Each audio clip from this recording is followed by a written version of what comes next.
Assalamualaikum warahmatullahi wabarakatuh. Kami dari kelompok A2 akan mempresentasikan hasil review jurnal penjadwalan produksi menggunakan metode Campbell Dudek-Smith dan Nawas Schurheim. Baiklah, perkenalkan, nama saya Muhammad Asidiki Hamid, NIM 1221 823. Kami terlebih dahulu. Nama saya adalah Jasmine Alfiani, NIM 1221 8005. Perkenalkan, nama saya Irna Rotunisa, NIM 122180027. Ya, pada ringkasan ini, penelitian ini menggunakan metode penjadwalan produksi CDS dan metode NEA yang bertujuan menentukan urutan produksi optimal untuk meminimumkan pengasapan pada perusahaan dengan pola rantai produksi flowchart. Kemudian, terdapat urutan job dengan total pengasapan terkecil yaitu sebesar 6828,375 menit dengan urutan prioritas job 324156 yang diperoleh dari K2, K4, dan K6. Kemudian urutannya job yang harus dikerjakan yaitu pertama cipta, kedua handyman, ketiga OSHA, keempat flypower, kelima Duset, terakhir set. Ini adalah perusahaan yang bergerak di bidang minjem manufaktur yang memproduksi sebagai jenis kapsul. Dalam proses operasionalnya, PT Putri Riwayat dikarenakan jadwal produksi tidak tepat atau sistem penjadwalan tersebut belum optimal. Selain itu, masalah tersebut dikarenakan dalam penentuan due ini berdasarkan intuisi dan perkiraan saja, sehingga menyebabkan due date yang dijanjikan kepada konsumen tidak sesuai dengan kemampuan produksi perusahaan, sehingga mengakibatkan terjadinya keterlambatan. Berdasarkan permasalahan yang ada, maka perlu adanya usulan penjadwalan produksi dengan mengakomodasi sistem yang ada Putri Riwayu Jaya untuk meminimasi pengasapan. Kemudian tujuan dari penelitian ini yaitu untuk meminimasi pengasapan dengan mengakomodasi sistem yang ada di perusahaan tersebut dan menentukan urutan produksi optimal untuk meminimumkan pengasapan pada perusahaan dengan pola rantai produksi flowchart. Kemudian metode penyelesaian masalahnya, metode ini digunakan ialah metode CDS dan Nawas Schurheim atau NEA. Pengumpulan data. Data yang digunakan adalah data produksi, data stasiun kerja, dan kebutuhan waktu proses. Yang pertama, data produksi. Data produksi dapat kita lihat pada tabel sebagai berikut. Kemudian, data stasiun kerja. Data stasiun kerja juga dapat kita lihat pada tabel berikut ini. Selanjutnya, kebutuhan waktu proses. Data waktu proses juga dapat dilihat pada tabel kebutuhan waktu proses dalam satuan menit. Pengolahan data. Yang pertama, penjadwalan metode CDS. Perhitungan metode penjadwalan CDS yang mana dilakukan menggunakan pengurutan 6 job terhadap 8 mesin. Untuk menentukan banyaknya urutan job, maka berlakulah rumus K sama dengan M-1, di mana M adalah banyaknya jumlah mesin. Maka K sama dengan 8 dikurang 1 sama dengan 7. Sehingga urutan job berjumlah 7.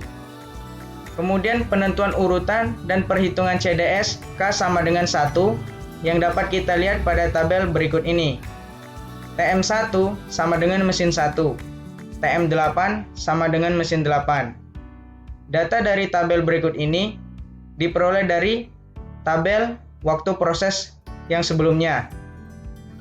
Di sini menggunakan aturan Johnson dalam pengurutan job, di mana aturan Johnson itu yaitu kita lihat pada mesin 1 waktu terkecil. Apabila waktu di mesin 1 lebih kecil dari waktu di mesin 8, maka penulisan urutan job terletak pada paling depan. Sedangkan apabila waktu mesin 8 lebih kecil dibandingkan waktu pada mesin 1, maka penulisan job terletak pada paling belakang. Di sini urutan job K sama dengan 1 diperoleh 6, 5, 1, 4, 3, 2. Kemudian, untuk menentukan nilai market span pada K sama dengan 1 dengan urutan job 651432 sebagai berikut. Yang pertama, kita isi pada mesin 1 terlebih dahulu. Di sini kita lihat job ke-6, waktu proses pada mesin 1 yang dapat dilihat pada tabel waktu proses sebelumnya. Didapatkan waktu proses sebesar 30. Kemudian pada job 5 didapatkan waktu proses selama 45 dan seterusnya hingga selesai. Kemudian dilanjutkan pengisian pada mesin 2. Di sini untuk setiap job tidak boleh bertumpukan. Maka pengisian urutan job 6 pada mesin 2 setelah waktu proses mesin 1, yaitu pada waktu proses 30. Kemudian selanjutnya untuk urutan job 5, job 1 dan seterusnya sampai selesai. Kemudian dilanjutkan sampai mesin ke-7.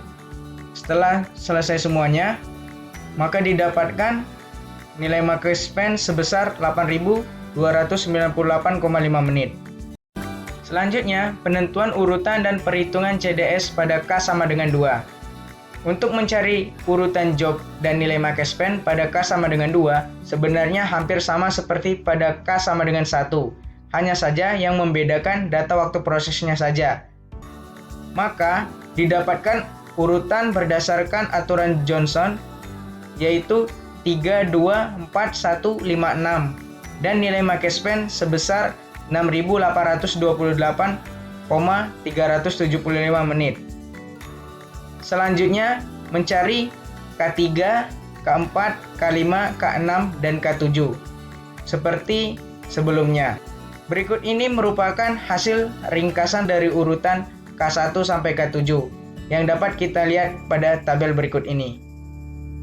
2. Metode NEH. Banyaknya iterasi yang dilakukan pada metode NEH yaitu sebanyak N kali N plus 1 dibagi 2 kurang 1 iterasi, di mana N merupakan jumlah job yang akan dijadwalkan. Pada penelitian ini terdapat 6 job, sehingga didapatkan 20 iterasi. Menghitung jumlah total waktu proses setiap job dapat dilihat tabel di bawah ini. Berdasarkan perhitungan di atas, pengurutan job berdasarkan SPT adalah job 6, job 5, job 1, job 4, job 2, job 3.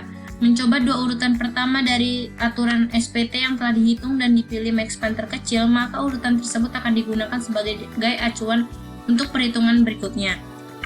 Berikut ini merupakan perhitungan prioritas work order nomor 6-5, dapat dilihat di bawah ini. Berdasarkan hasil perhitungan dengan metode NEH, terdapat urutan job dengan total max span terkecil yaitu sebesar 6828,375 menit, dengan urutan job 3, job 2, job 4, job 1, job 5, job 6. Berikut ini adalah Gantt chart-nya. Pada penelitian ini membahas tentang cara meminimasi max span dengan mengakomodasi sistem yang ada di perusahaan tersebut dan menentukan urutan produksi optimal untuk meminimumkan max span pada perusahaan dengan pola lantai produksi closed shop. Dari pengolahan data yang telah dilakukan didapat hasil penjadwalan antara metode NEH dan CDS adalah sama, yaitu dengan urutan job 3, job 2, job 4, job 1, job 5, job 6, dengan max span sebesar 6828,375 menit. Hasil tersebut lebih optimal daripada penjadwalan awal perusahaan, yaitu job 1, job 2, job 3, job 4, job 5, job 6, dengan max span sebesar 7.200 menit. Maka perusahaan dapat menghemat waktu sebesar 371,625 menit. Berdasarkan hasil pengolahan data yang ada, dapat disimpulkan bahwa urutan penjadwalan produksi yang terbaik dapat dilakukan dengan metode NEH dan CDS. Urutan penjadwalan produksi yang optimal dengan max span terpendek yaitu job 3, job 2, job 4, job 1, job 5, job 6, dengan max span 6828,375 menit. Berdasarkan cara pengolahan datanya, metode NEH lebih unggul daripada metode CDS karena lebih teliti dalam menghitung kemungkinan urutan job yang dijadwalkan. Sekian video presentasi dari kami. Wassalamualaikum warahmatullahi wabarakatuh. Terima kasih.